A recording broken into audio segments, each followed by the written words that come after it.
Okay, disappointing thing.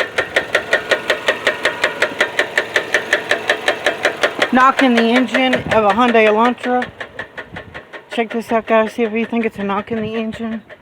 Mileage, we got 190,000 miles. Looks like the Chevrolet beat the Hyundai.